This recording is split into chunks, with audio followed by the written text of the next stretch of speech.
নমস্কার, শুরু করছি অনুষ্ঠান কথায় ও কবিতায়।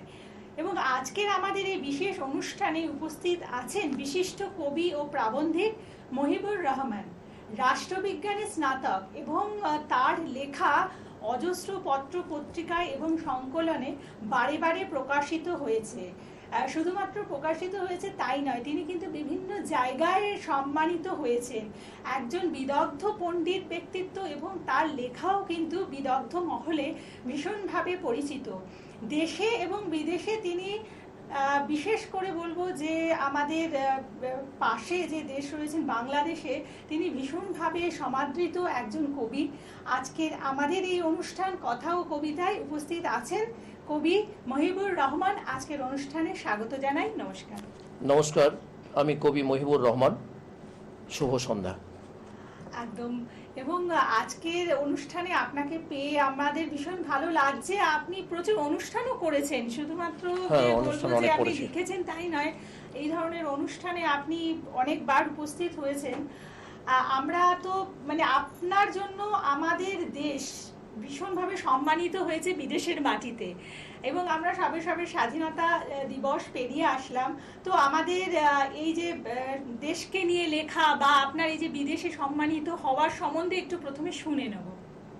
আমি লেখালেখি শুরু করি স্কুল জীবন থেকেই, তবে সেইভাবে আমার কিছু বেরোয়নি। আমি 2001 সালে আমার প্রথম ভালোবাসার দুই দিগন্ত, ওপার বাংলা এবং এপার বাংলা, কবি এবং সাহিত্যিকদের, নবীন এবং প্রবীণ কবি সাহিত্যিকদের নিয়ে সঞ্চালনা করতেন অমল মুখোপাধ্যায়। আমি 2001 সালে প্রথম ওনার সঙ্গে আমার যখন সাংবাদিকতার সুবাদে যোগাযোগ হয়, বউবাজার জোড়া শিব মন্দিরের কাছে ওনার অরুণিমা প্রকাশনী ছিল, সেখান থেকে ভালোবাসার দুই দিগন্ত প্রকাশিত হতো। আমার প্রথম 2001 সালে ওনার 10ম সংকলনে 5টি কবিতা প্রকাশ পায়। তার আগে হয়তো পত্র পত্রিকায়, যেমন আমি স্কুল লাইফে ক্লাস 9-এ পড়তাম, তখন স্কুলে আমার স্কুল ম্যাগাজিনে একটা গল্প প্রকাশিত হয়েছিল। গল্পর নাম ছিল জমিদার ও ঘোড়ার ডিম।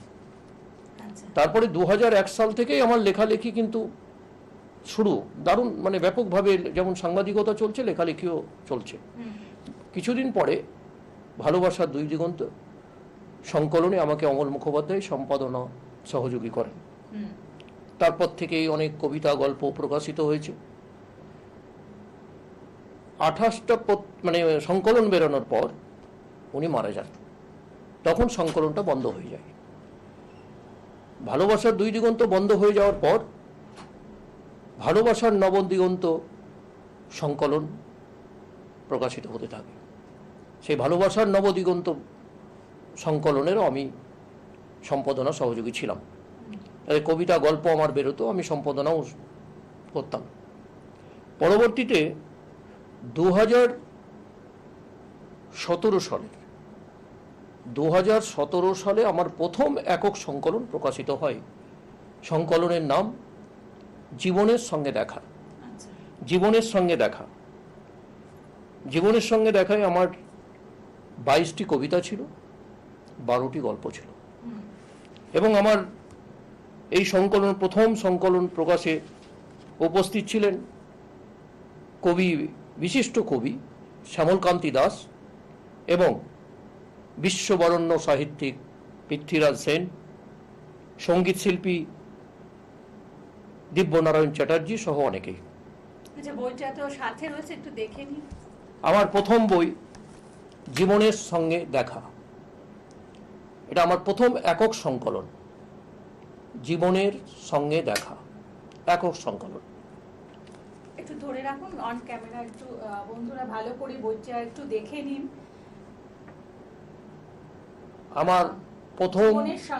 আমার প্রথম একক সংকলন জীবনের সঙ্গে দেখা। একদম। কত সালে প্রকাশিত হয়েছিল? 2017। আচ্ছা। মানে আমাদের জীবনকে নিয়ে আপনার মূলত লেখাগুলো, জীবনের বলতে কি জীবনের সংগ্রাম না? জীবনে আমার নানা উঠাপড়ন, এখানে প্রেম আছে, হতাশা আছে, আনন্দ আছে। আমি যেমন আনন্দেও কবিতা গল্প লিখি, আমি দুঃখেও কবিতা গল্প লিখি। মানুষের আমার মনে হয় প্রত্যেকটা কবি লেখকদের বেশিরভাগই দেখবেন কিছু না কিছু আঘাত থাকে, এবং আঘাত যে যতটা আমার মনে হয়, এটা আমার ব্যক্তিগত অভিমত, এটা নাও হতে পারে, অনেকের মধ্যে মিল নাও হতে পারে, আঘাত যে যত পাবে সে তত ভালো লিখতে পারবে, এটা আমার মনে হয়েছে। তো আমার জীবনকে নিয়ে, আমার যেমন প্রথম সংকলনের নাম জীবনের সঙ্গে দেখা, তেমনি আমার দ্বিতীয় সংকলন জীবনের ছায়াছবি, দ্বিতীয় সংকলন জীবনের ছায়াছবি। এই বইটি আমার প্রকাশিত হয়েছে 19 জুলাই। দ্বিতীয় সংকলন আমার প্রকাশিত হয়েছে কলকাতা প্রেস ক্লাবে। উদ্বোধন অনুষ্ঠানে ছিলেন শ্যামলকান্তি দাস, পৃথ্বীরাজ সেন, কবি কৃষ্ণা বসু, প্রাক্তন IPS ও লেখক তপন চট্টোপাধ্যায়, চিত্তরঞ্জন ক্যান্সারের সুপার ডক্টর জহর মজুমদার এবং মাননীয় মন্ত্রী সাধন পাণ্ডের সহধর্মিনী সমাজসেবিকা সুপ্তি পাণ্ডে। এটা আমার দ্বিতীয় সংকলন। তৃতীয় সংকলন আমার প্রকাশিত হয় কলকাতা বইমেলায় 2017। বইটি হচ্ছে জীবনের কলরব। এই বইটিতে আমার 33টি গল্প আছে, এখানে কবিতা নেই, শুধু গল্প। জীবনের কলরব।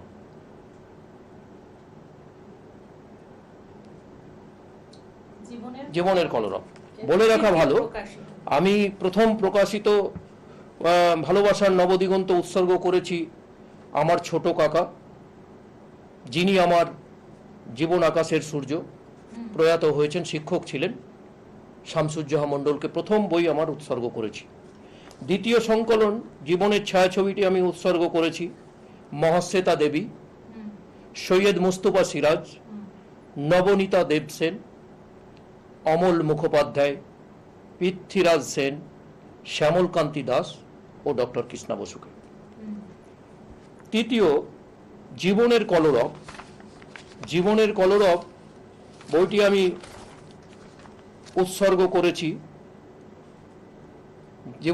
উৎসর্গ করেছি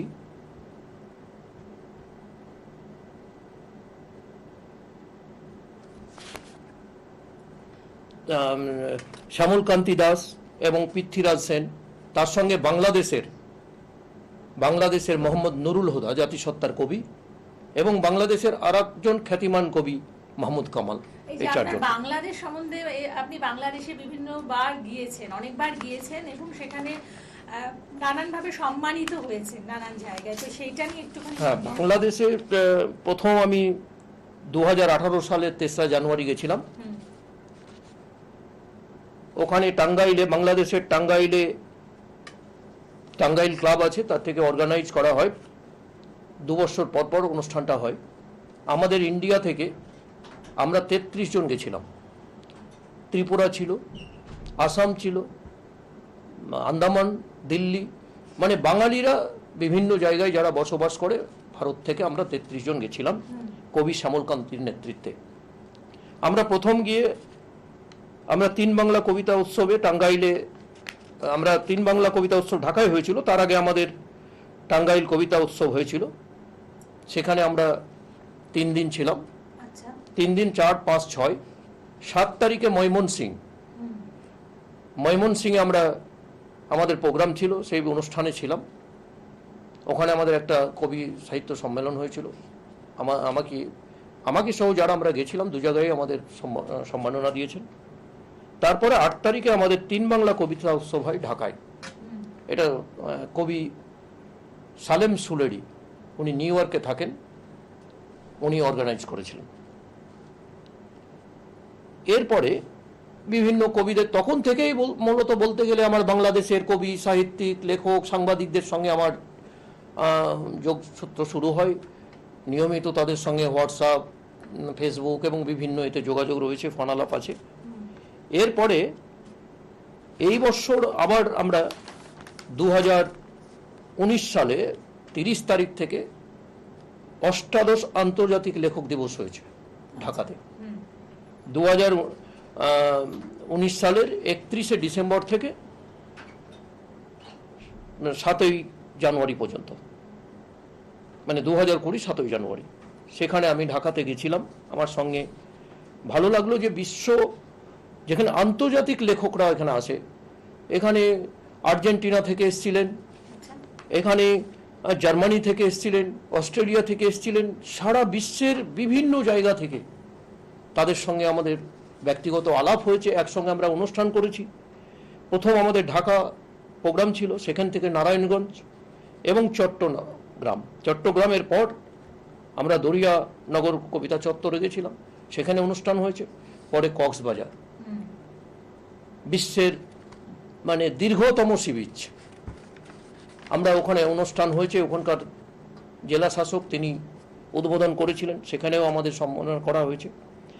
সর্বশেষ 6 জানুয়ারি ঢাকাতে 15ই ঢাকা বিজ্ঞান মন্দির ভবনে অনুষ্ঠান হয়। সেই অনুষ্ঠানে উপস্থিত ছিলেন বাংলাদেশের বিজ্ঞান ও প্রযুক্তি মন্ত্রী ইয়াফেস উসমান। উনি আমাকে আমার হাতে পুরস্কার তুলে দেন। সেখানে সভাপতিত্ব করেন বাংলাদেশের ঢাকা শহরের থাকেন বাংলাদেশের জাতিসত্তার কবি মোহাম্মদ নুরুল হুদা। বাংলাদেশে যাওয়ার পরে বিশিষ্ট অনেক কবিদের সঙ্গে হয়েছে, তবে এই মুহূর্তে যেগুলো মনে হচ্ছে কতগুলো নাম তাদের বলছি। মোহাম্মদ নুরুল হুদা, মাহমুদ কামাল, আসলাম সানি, ফজলুর রহমান খান ফারুক, আমিনুর রহমান, মফেদা আকবর, সালেম সুলেডি, রুহেল মুক্তারা মুক্তা, সীমা ইসলাম, কামাল চৌধুরী সহ আরও অনেকের সঙ্গে। এবং ভালো সবথেকে আনন্দ পেয়েছি যে সেখানে বিশ্বের বিভিন্ন জায়গা থেকে এসেছিল, যেমন আর্জেন্টিনার লেখক ছিলেন টোবিয়াস বুরঘার্ট, ব্যক্তিগতভাবে তার সঙ্গে আমরা ঘুরেছি ফিরেছি। এবং জার্মানি থেকে এসেছিলেন জোনা বুরঘার্ট সারা বিশ্বের কবিরা ছিলেন। সেখানে আমাকে পুরস্কার দেওয়া হয়েছিল, আমার হাতে তুলে দিয়েছিলেন বাংলাদেশের মন্ত্রী। এছাড়া বাংলাদেশের বিভিন্ন প্রোগ্রাম, এবারও প্রোগ্রাম আছে ডিসেম্বর মাসে। জানি না এই করোনার যে কোভিড নিয়ে যেভাবে সারা বিশ্ব আজকে আতঙ্কিত, প্রোগ্রাম হয়তো হতেও পারে, আবার ক্যান্সেল হয়ে যেতে পারে। তবে প্রত্যেক বছর আন্তর্জাতিক কবি যে প্রোগ্রামটা হয় সেটা 30 তারিখ থেকে শুরু হয়, পরের মাসের জানুয়ারি 7-8 অবধি চলে। এবার হবে কিনা বুঝতে পারছি না, তবে হলে আশা করি আমন্ত্রিত হব এবং যাব। এখন কি একটা আপনার কবিতায় যেতে পারি? হ্যাঁ, প্রথম তাহলে আমার একটা কবিতা আমি পড়ি।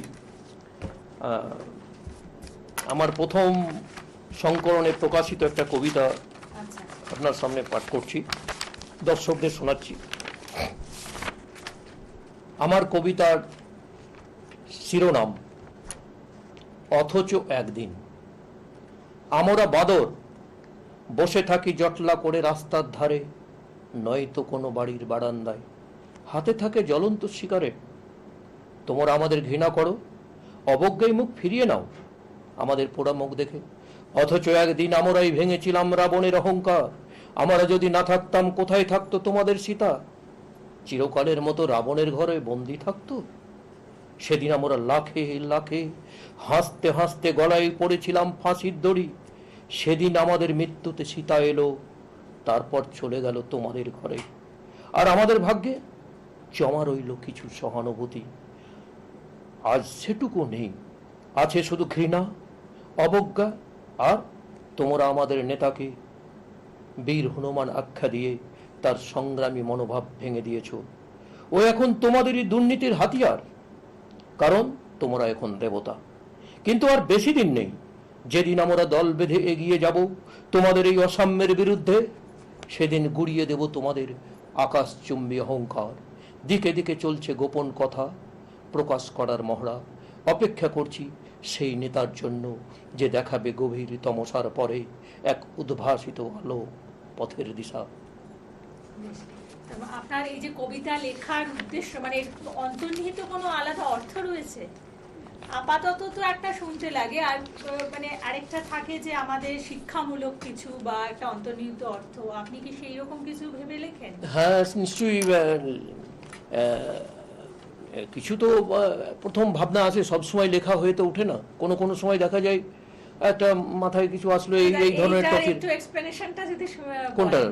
যেটা এখন পাঠ করলেন। না, যেটা পাঠ করলাম এটা মানে এটা বলতে গেলে ধর্মীয় একটা ব্যাপার আছে। ভগবান সীতা রাম, নিশ্চয়ই এটা আপনি ভালোভাবে জানেন, সকলেই জানে।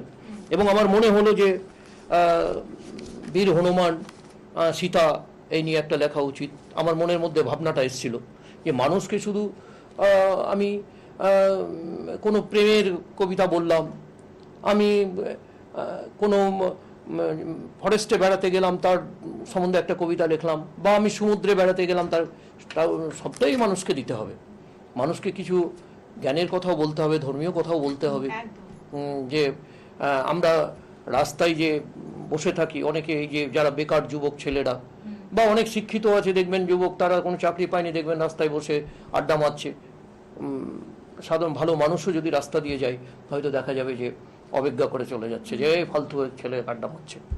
তো সেটাই বোঝাতে চেয়েছি যে রাস্তায় আড্ডা মারলেও তারাও কিন্তু একদিন এই ধর্মীয় বিষয় নিয়ে আন্দোলন করেছিল, আর বীর হনুমান কেন আখ্যা দিয়েছিল, এগুলো নিয়ে বিস্তারিত বলার চেষ্টা করেছি। সুন্দর ভাবনা।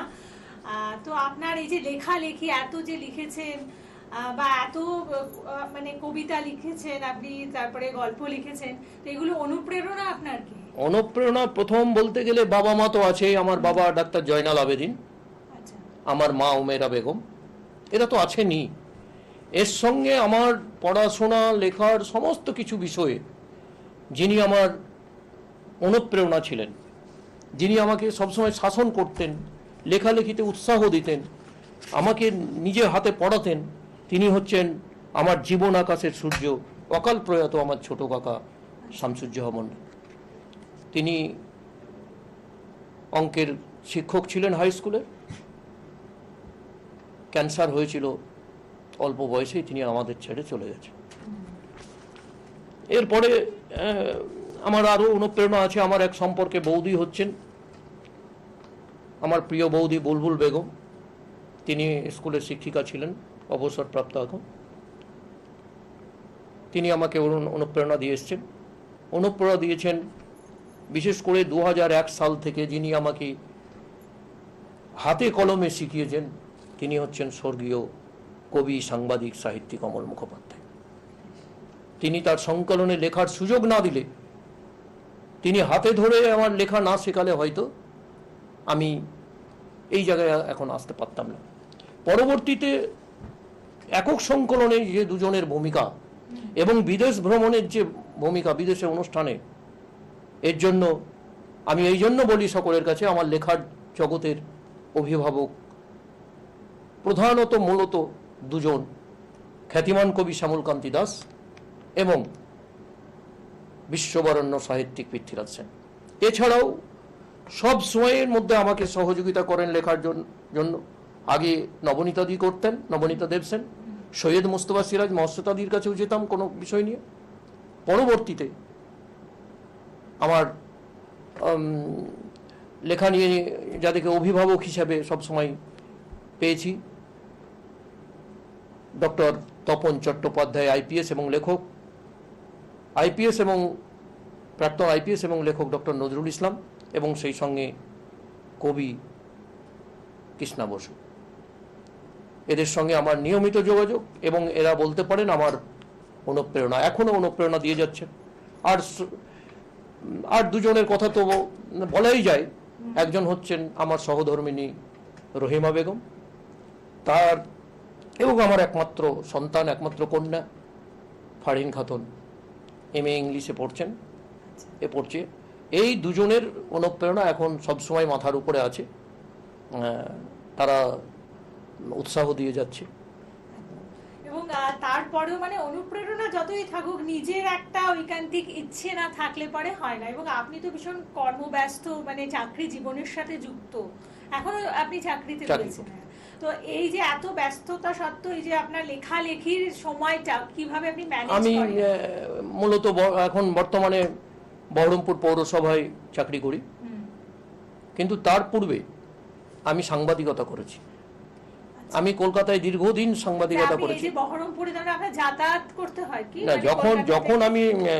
আমি বহরমপুরে মাধ্যমিক অবধি পড়াশোনার পর যখন আমি কলকাতা চলে আসি, তখন কলকাতায় একাধারে আমি উচ্চ মাধ্যমিক এবং সেই সঙ্গে ডিএইচএমএসে ভর্তি হয়েছিলাম, আচ্ছা, ডিপ্লোমা ইন হোমিওপ্যাথি হুম, তে ভর্তি হয়েছিলাম ডিএইচএমএসে। আমি শিয়ালদা ডিএনদে কলেজ ছিল, সেই ডিএনদে কলেজে থেকে আমি পাস করেছি, ওখানে পড়াশোনা করতাম, তখন থেকেই কলকাতায় থাকতাম। তারপরে আমি সাংবাদিকতায় ডিপ্লোমা করি এবং রাষ্ট্রবিজ্ঞানে স্নাতক করেছি। আমি হোমিওপ্যাথি প্র্যাকটিসও মাঝে মাঝে করতাম। এই চাকরি জীবনে যাওয়ার পরে সবটাই আচ্ছা। হয়ে গেছে। সাংবাদিকতা প্রথম আমি শুরু করি, যেহেতু লেখার ন্যাক ছিল। সাংবাদিকতা আবার বহরমপুরে হাতে খড়ি হয়েছিল ইদানিং বলে একটা পত্রিকায়। তারপরে কলকাতায় ব্যাপকভাবে লিখতে শুরু করি কলকাতার করসপন্ডেন্স হিসাবে। কোলফিল্ড টাইমস সাপ্তাহিক পত্রিকা ছিল, সেই পত্রিকায় আমি বিনোদন আর টাইম খবর করতাম মূলত, এবং বিনোদন খবর করার ফলেই আমার কলকাতায় টালিগঞ্জে যাতায়াত শুরু, এবং বিভিন্ন নায়ক নায়িকাদের সঙ্গে, যেমন ব্যক্তিগতভাবে আমি দিদি বলি, তার বাড়ি এখনো যাতায়াত আছেন, সাংসদ এবং অভিনেত্রী শতাব্দী রায়, সংঘমিত্রা বন্দ্যোপাধ্যায়, মাধবী মুখোপাধ্যায়। সংঘমিত্রা দিয়ে মারা গেছেন, 1 বছর হয়ে গেছে, ক্যান্সার হয়েছিল। আপনার তারপরে আমাদের তারা মণ্ডল। তো আপনার লেখা কাহিনী ও চিত্রনাট্য দ্বন্দ্ব, সেটা তো একটা টেলিফিল্ম হয়েছে। হ্যাঁ, ওই বলতে পারেন যে টালিগঞ্জে যাতায়াত থেকেই আমার আগ্রহ বাড়ে। আমার একটা টেলিফিল্ম আমি একটা লিখবো বা করবো এরকম। কার্ড আছে তো সাথে, না? তাই দ্বন্দ্বের উপরে একটা দেখলাম। হ্যাঁ, দ্বন্দ্ব এটা একটুখানি আমার টেলিফিল্ম, একটু ক্লোজে করে একটু। স্বল্প দৈর্ঘ্যের। এটা আমার চিত্রনাট্য, আমার কাহিনী এবং চিত্রনাট্য। দ্বন্দ্ব, কাহিনী এবং চিত্রনাট্য, দ্বন্দ্ব। দ্বন্দ্ব টেলিফিল্ম হিসেবে প্রকাশ পেয়েছে। বেশ। তো এই দিকেও আপনার ঝোঁক রয়েছে। এটা আমি একটা কর্পোরেটের একটা ঘটনা মানে এন্টারটেইনমেন্ট দেখেছি, যে কর্পোরেটে একজন ম্যানেজার ছিলেন। ম্যানেজারের নাম সোহম চৌধুরী, তার কন্যা শ্রেয়া চৌধুরী, আর তার সহধর্মিনী রিয়া চৌধুরী, 3 জনকে নিয়ে সংসার। তাদের অফিসে তার রাত্রি ঘোষ তার অ্যাসিস্ট্যান্ট ম্যানেজার ছিল সেই কর্পোরেট অফিসে, কলকাতা শহরের একটা মধ্য কলকাতায় একটা অফিসে। তার সঙ্গে ভালো বন্ধুত্ব ছিল, এবং সেই অফিসে একজন অজপাড়াগাঁ থেকে একজন পিএর চাকরি নিয়ে, সম্পাদকের চাকরি নিয়ে আসে। তিনি দক্ষিণ কলকাতায় একটা হোস্টেলে থাকতেন, বোর্ডিংয়ে থাকতেন, একটা ভাঙাচুরা বোর্ডিং, পুরাতন বোর্ডিং আগেকার দিনের। সেখান থেকে আসতো। একরকম মানে ভদ্র মার্জিত, এবং তার ব্যবহার দেখে তার প্রতি সহানুভূতি জাগে ম্যানেজারের। সেই ম্যানেজার তাকে প্রস্তাব দেয় তার বাড়িতে নিয়ে আসার। বাড়িতে নিয়ে এসে আলাপ করিয়ে দেয় তার মিসেসের সঙ্গে, সন্তানের সঙ্গে। তারপরে সেই যে ম্যানেজার সুশান্ত, তার বৌদি অন্তঃপ্রাণ হয়ে যায়, মানে ম্যানেজারের ওয়াইফের রিয়া চৌধুরী। এখানে ওখানে শপিং থেকে শুরু করা, শ্রেয়াকে স্কুলে পৌঁছে দেওয়া, সব কিছুই করতে থাকে। এমতো অবস্থায় আস্তে আস্তে তার সঙ্গে মার্কেটিং, তার সঙ্গে ঘুরতে বেড়া, এইসব নিয়ে তার একটু সন্দেহ জাগে। একটা পুরুষ বাড়িতে থাকলে দেখছে আমি অফিসে থাকছি, আমার ইয়ের সঙ্গে, আমার অ্যাসিস্ট্যান্টের সঙ্গে সে ঘুরে বেড়াচ্ছে, ইত্যাদি ইত্যাদি। তারপরে সিদ্ধান্ত নিল যে ভুল বোঝাবুঝি হতে শুরু করলো। তারপরে সে সিদ্ধান্ত নিল যে আমি কিছুদিনের জন্য এখন দিল্লিতে একটা কাজে যাই। তাকে বললো আমি 15 দিন পর আসবো, দিল্লিতে আমি যাচ্ছি। আচ্ছা। কিন্তু সে 7 দিনের পর কাজ হয়ে গেছে, ঘুরে আসছে। সেই এয়ারপোর্ট থেকে নেমে বাইপাস চিংড়িঘাটা হয়ে সায়েন্স সিটির কাছে যখন গাড়িতে করে আসছে, ট্যাক্সিতে করে, দেখছে তার ওয়াইফ কাঁধে হাত দিয়ে মোটর সাইকেলে, তাই সুশান্ত তার যে পিয়ে, তার কাঁধে হাত দিয়ে আসছে। এখান থেকেই ওর মানে সন্দেহটা আরও বেড়ে যায়। তারপরে সে একদিন অফিস থেকে বেরিয়ে যায় আর বাড়িতে একটা সুইসাইড নোট রেখে, যে তুমি সন্তানকে দেখো, মানুষ করো। ও ওখান থেকে বেরিয়ে হঠাৎ করে তার পাশের ঘর রাত্রি ঘোষ, অ্যাসিস্ট্যান্ট ম্যানেজার, সে গিয়ে দেখছে ঘরে নেই। সঙ্গে সঙ্গে তাকে যখন কোথায় আছে কোনো ইয়ে নেই। তারপরে বেরিয়ে দেখছে ও একটা ট্যাক্সিতে চলে যাচ্ছে। রাত্রি ঘোষও বেরিয়ে গেল, রাত্রি ঘোষ একটা ট্যাক্সি নিয়ে, ট্যাক্সিটাকে ফলো করতে বললো, এগিয়ে যাচ্ছে, ট্যাক্সি চলছেই। তারপরে দেখা গেল বেস ব্রিজে গিয়ে তিনি রেলওয়ে স্টেশন ধরে সুইসাইড করার জন্য যাচ্ছে। যেই ও পিছন ইয়ে দৌড়াচ্ছে রাত্রি ঘোষ, ট্রেন চলে আসছে, উনি এক ঝটকা দিলেন, ট্রেনটা বেরিয়ে গেল। তারপরে তার বাড়িতে রাখলো। পরবর্তীতে সে আবার নিজের পাড়ায় এলো, নিজের পাড়ায় এসে অন্য পরিচয় দিয়ে, দাড়ি গোপ ড্রেস সব পাল্টে দিয়ে তিনি সেখানে একটা টিউটর পড়াতেন, টিউশনি করতেন, ভালো অঙ্ক করাতেন। অঙ্ক শিক্ষক হিসাবে তার মেয়েকেই পড়াতে যেত। পরবর্তীতে মানুষের সব কিছু পরিবর্তন হয়, চোখটা সহজে পরিবর্তন হয় না, চেহারার চোখটাকে ধরেই। তারপরে হঠাৎ করে যখন চশমাটা খুলেছে, চোখটা দেখে তার স্ত্রী তখন বললো, বলো তুমি কে, আসলে তুমি কে? বারবার জিজ্ঞাসা করতে ভেঙে পড়ে যে আমি সেই সোম। তারপরে এই একটা শর্ট ফিল্মের এটা কাহিনী, ইন্টারেস্টিং, মানে দর্শকদের ভালো লাগার মতো। মানে এটাও ধরতে গেলে সেই জীবনকে নিয়ে, জীবনকে, সবই জীবনকে নিয়ে। আচ্ছা, জীবন কেন্দ্রিক লেখা লেখেন, মানে ওই ব্যাপারটা আপনার খুব পছন্দ। আমার কাল্পনিক জায়গাটা নেই। কাল্পনিক কিছুটা তো করতেই হয়, তবে আমার বেশিরভাগই জ্বলন্ত কারোর উদাহরণ থেকে আমি শুরু করি। সে আমার হতে পারে, আপনার হতে পারে, পরপরশী কারো হতে পারে, মানে কারোর জীবন্ত কিছু থেকেই আমি শুরু করি। তো আরেকটা কবিতায় চলে যায়। আমি কবিতা পড়ার আগে আমি একটা ছোট্ট, যেহেতু আমার অনেক গল্পও আছে, আমি একটা ছোট্ট কয়েক লাইনের গল্প আপনাদের বলবো, যে আমার ছোট্ট গল্পর মধ্যেও কি ধরনের গল্প থাকতে পারে বা কি ধরনের গল্প আমি লিখেছি। তারপরে আমি পরবর্তীতে বইগুলো কোথায় পাওয়া যাচ্ছে এখন? কলেজ স্ট্রিটে, হ্যাঁ কলেজ স্ট্রিটে পাওয়া যাবে সমস্ত জায়গায়। তাহলে আমরা এখন একটা গল্প শুনবো। আমি ছোট্ট একটা গল্প,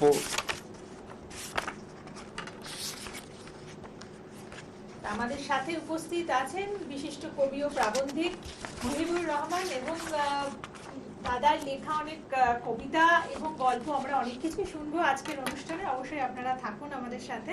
তাহলে এবারে আমি একটা ছোট্ট গল্প আপনাদের পড়ে শোনাই, রহস্যময়ী। গল্পের শিরোনাম রহস্যময়ী। এই গভীর রাতে অনুপম আয়নার সামনে দাঁড়িয়ে অন্যরকম হয়ে গেছে। ওর একটানা চিন্তায় হঠাৎ যেন ধাক্কা লাগে, সব কিছু এলোমেলো হয়ে যায়। এই তো সেদিনের কথা, ওর হাত দুটো দেবস্মিতার কাঁধ ছুতেই সারাটা শরীরে ঝড় বয়ে যেত। দেবস্মিতারও নদীর স্রোতের মতো হাজারটা রেসের ঘোড়া ছুটে যাওয়ার সেই এক খেলা চলতো কতক্ষণ ধরে। আয়নার সামনে থেকে সরে অনুপম গ্রিল দেওয়া জানালার কাছে এসে দাঁড়ালো। বেশিক্ষণ দাঁড়াতে পারল না। বাইরে ছায়া ছায়া অন্ধকার, শীত শীত হাওয়া বইছে। কেন যে এই রাতেও আয়নার সামনে দাঁড়িয়েছিল কিছুতেই মনে করতে পারে না। নদীর মতো, সমুদ্রের মতো নানান প্রবাহ ভিড় করে বুকের মধ্যে। চোখ দুটো একটু ভারী হয়ে আসছে। হঠাৎই মনে হচ্ছে ও নিজের কাছে ভীষণ অপরিচিত। ওর মধ্যে কোনো অনুভূতি নেই, রাগ, দুঃখ, বিষণ্ণতা কিছুই না, অথচ একটা যন্ত্রণায় মাথার ভেতরটা চিনচিন করে ওঠে। আজ সকালে অনুপম অন্য দিনের মতো অফিসে গিয়েছিল। ট্রামে বাসে উঠতে একটু ইচ্ছাও করছিল না। মৌলালি থেকে হেঁটেই কলেজ স্ট্রিট পাড়ায় এসেছিল। 30টা বৎসর ধরে এখানে একটা সরকারি অফিসে রোজ হাজিরা দিয়েছে। আজ অফিসে আসার পথে আমার স্ট্রিট মোড়ে বেশ মন খারাপ হয়ে গিয়েছিল। ও তখন হাঁটছে সময়টাকে ডিঙিয়ে। ঠিক সেই সময় এক যুবকের মৃতদেহ বয়ে নিয়ে যেতে দেখেছিল অনুপম। কয়েকজন মানুষ কাঁধে করে মৃতদেহটা বয়ে নিয়ে যাচ্ছে। পা বাড়াতে গিয়ে খানিকটা থমকে দাঁড়িয়েছিল। নতুন করে বাঁচার জন্যই কি যুবক ছেলেরা মরে? কথাটা ভাবতে খুব মন খারাপ লেগেছিল। মৃত্যু কি নিষ্ঠুর চলে যাওয়া, যেখানে যাচ্ছে সেখান থেকে আর কিছুতেই ফিরে আসা যাবে না। আর একটু এগোতেই ঝিরঝির করে বৃষ্টি নামলো। ও একটা শেডের নিচে দাঁড়িয়ে ব্যস্ত কলকাতার রাস্তা দেখছিল। ওর পাশেই বছর 20-22 একটি মেয়ে দাঁড়িয়েছিল, রহস্যময়ী রূপের বালিকা যেন, হাতে দু একটা বইপত্তর, বোধহয় ইউনিভার্সিটির ছাত্রী হবে। অন্য পাশের ফুটপাত থেকে একজন যুবক মেয়েটিকে দেখে এগিয়ে এলো। যুবকের চোখের দৃষ্টিতে অন্যমনস্কতা, মাথার চুল বড় বেশি এলোমেলো, বৃষ্টি মানল না। তারপর সেই যুবক মেয়েটার গা ছুঁয়ে ছুঁয়ে, শরীরের মদির গন্ধ নিতে নিতে ঝিরঝিরে বৃষ্টিতেই হাঁটতে থাকলো। অনুপম অবাক চোখে ওদের চলে যাওয়া দেখছিল এক দৃষ্টিতে। একটা বয়সের পর এইসব দেখলে মন খারাপ হয়ে যায়। অনুপমের তাই হয়েছিল। কেন এমন হয় ও জানে না। খানিকটা পরে বৃষ্টিটা থেমে রোদ উঠতেই আকাশের সঙ্গে জীবনের আশ্চর্য মিল খুঁজে পেয়েছিল ও। অফিসে ঢোকার সময় লিফটের মুখে অনুপম একেবারেই অন্য একটা অন্যমনস্ক হয়ে গিয়েছিল। আচমকা মনে হয়েছিল ও যেন অদৃশ্য হয়ে যাচ্ছে। ওর চারপাশে কেউ নেই। ঝিমঝিম করছিল মাথাটা, সারাটা শরীর কেমন হালকা, কারোর মুখ স্পষ্ট চেনা যাচ্ছে না। হু করে উঠেছিল বুকের ভেতরটা, হাত পা কি অসাড়।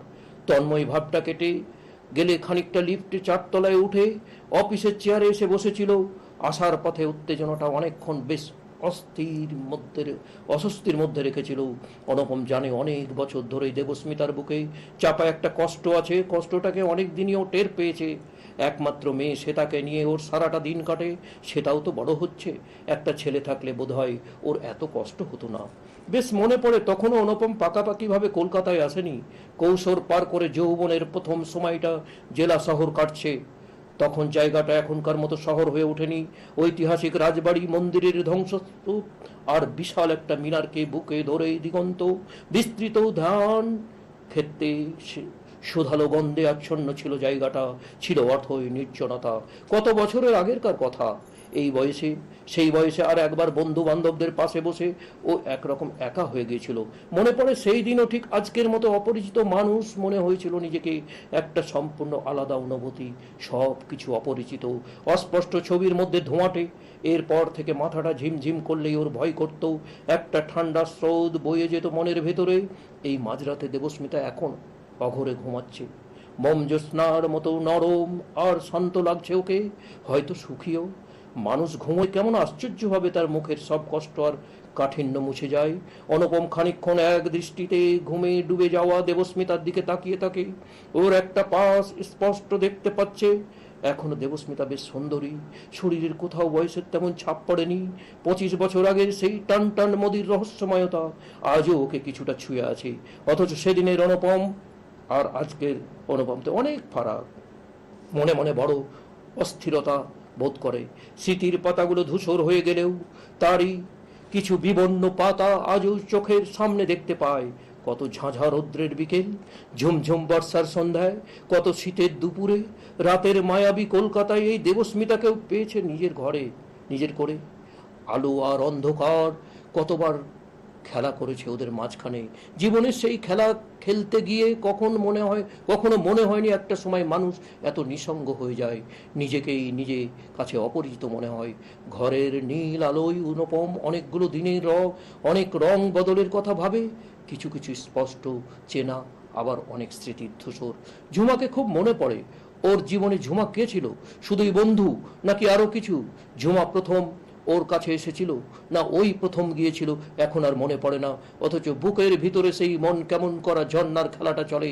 একটা বয়সে মেয়েরা তো ঝর্ণায়।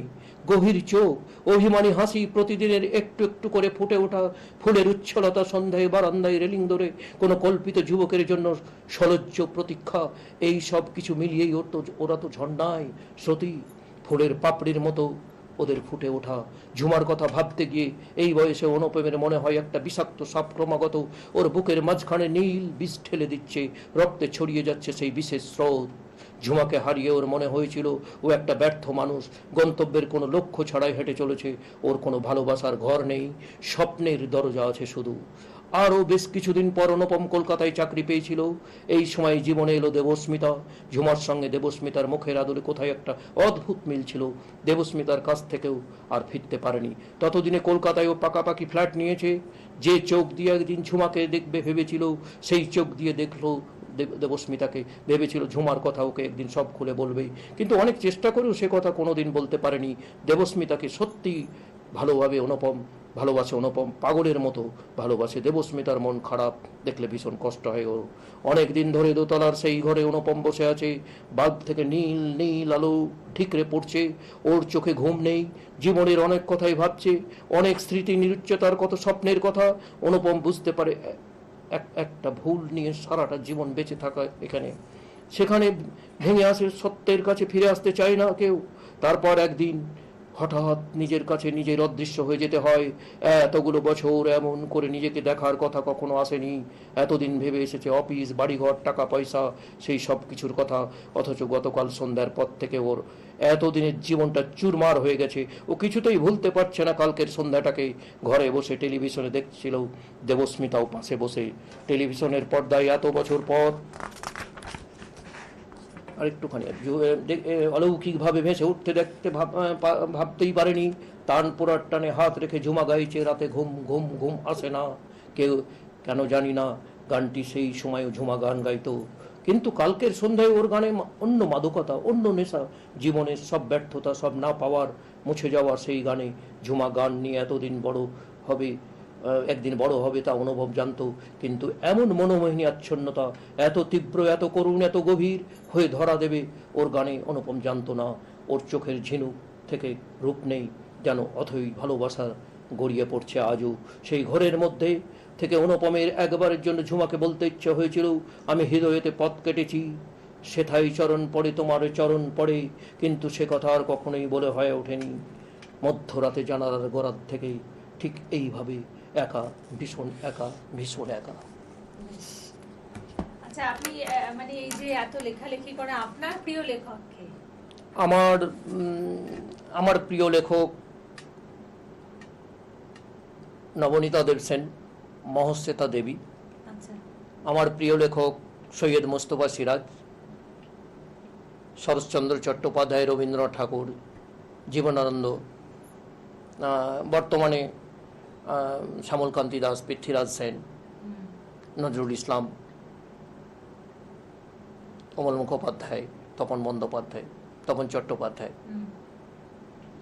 আর আপনার রাজনৈতিক কোনো যোগাযোগ আছে? রাজনৈতিক, আমি কলেজ লাইফে রাজনীতি করতাম। যখন ডিএনএ হোমিওপ্যাথিতে পড়তাম তখন রাজনীতিতে যুক্ত ছিলাম, ছাত্র সংগঠনে। তারপরে আমি সাংবাদিকতা করার সুবাদে আমার সঙ্গে আলাপ হয়েছিল তৎকালীন বিধায়ক, এখন বর্তমানে মন্ত্রী, ক্রেতা সুরক্ষা মন্ত্রী সাধন পাণ্ডে। সাধন পাণ্ডের আমি বিধানসভার পার্সোনাল স্টাফ ছিলাম, ওনার সঙ্গে বিধানসভা যেতাম, কাজ করতাম। রাজনীতির অনেক নেতাদের সঙ্গেই আমার আলাপ আছে। আমি রাজনীতিতে যুক্ত যখন হয়েছিলাম, রাজনীতির রং বেরং, আমি এটা উৎসর্গ করেছি। আমার রাজনীতির রং বেরং, এবার আমি বইটা দেখিয়ে নিই। রাজনীতির রং বেরং আমার বইয়ের মোড়ক উন্মোচন হয়ে গেছে 22শে ফেব্রুয়ারি। 22শে ফেব্রুয়ারি আমার জন্মদিন। 6ই ফেব্রুয়ারি, মাফ করবেন, 6ই ফেব্রুয়ারি মোড়ক উন্মোচন হয়ে গেছে রাজনীতির রং বেরং। রাজনীতির রং বেরং এই বইটি আমি, হ্যাঁ, এক্সপিরিয়েন্স থেকে, রাজনীতি আমি করতে গিয়ে যে সব মানে ভালো মন্দ আমি উৎসর্গ করেছি প্রাক্তন কৃষি ও আইন মন্ত্রী আব্দুল সাত্তার, প্রাক্তন মন্ত্রী অতীশ চন্দ্র সিনহা, বর্তমানে লোকসভার কংগ্রেস পরিষদীয় নেতা তথা সাংসদ অধীর রঞ্জন চৌধুরী, সাধন পাণ্ডে, এদের আমি উৎসর্গ করেছি আমার এই বই। এবং আপনার যে রাজনৈতিক যোগাযোগ নিয়ে বলছিলেন, বলতে বলতে আর কি অন্য বিষয়ে চলে গেলাম। রাজনীতি কলেজ যখন ছাত্র পরিষদ করতাম, তখন অশোক দেব, তাপস রায়, মন্ত্রী তাপস রায়, এদের নেতৃত্বে কলেজে এখানে রাজনীতি করতাম। তেমনি মুর্শিদাবাদে সুকুমার অধিকারী, মনোজ চক্রবর্তী, এদের নেতৃত্বে ছাত্র পরিষদ করেছি।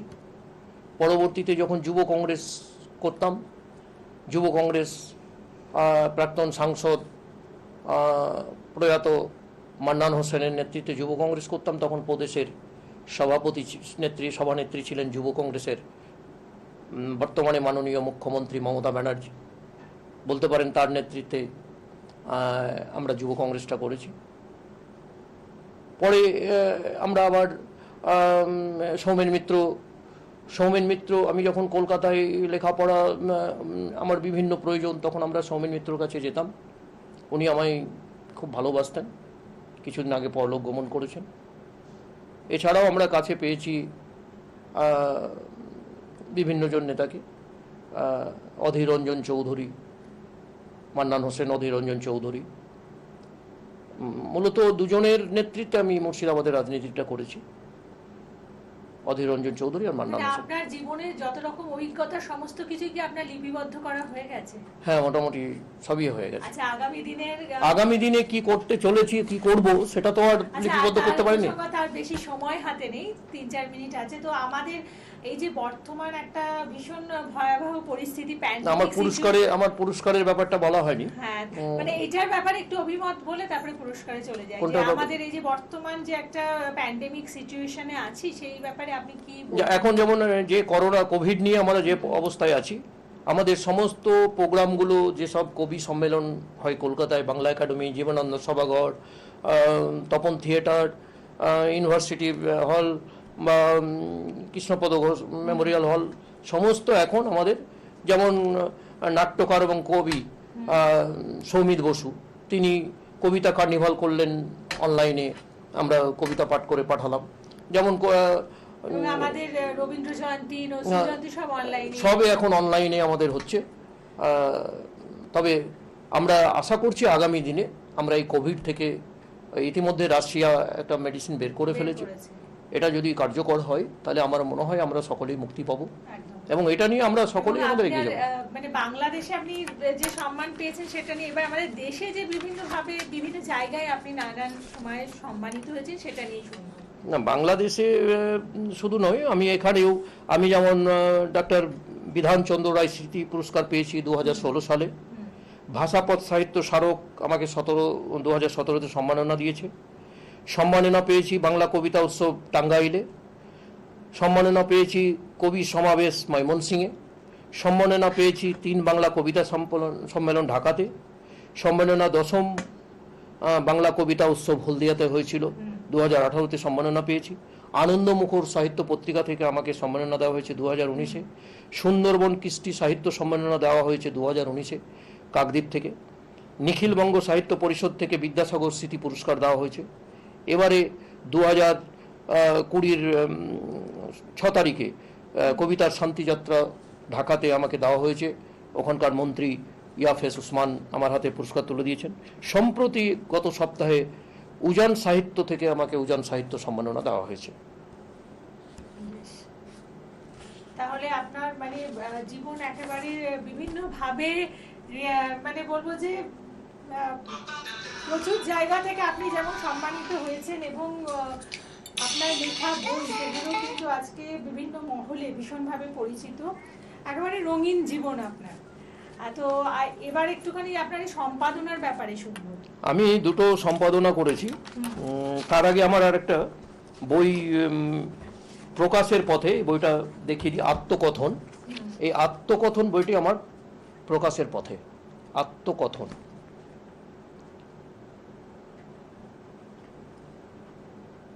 এই কোভিড নিয়ে, করোনা নিয়ে যে সমস্যা, না হলে আমার বইটি এবারে পুজো সংখ্যায় প্রকাশ হওয়ার কথা ছিল।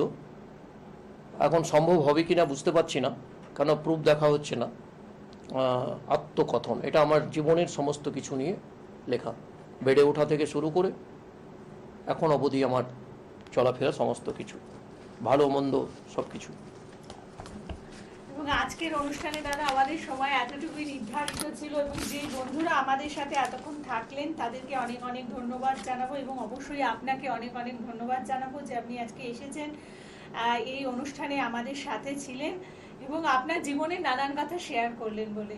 এবং এবং আজকের অনুষ্ঠান এখানেই শেষ করছি। অবশ্যই আগামী দিনে দেখা হবে। নমস্কার। নমস্কার।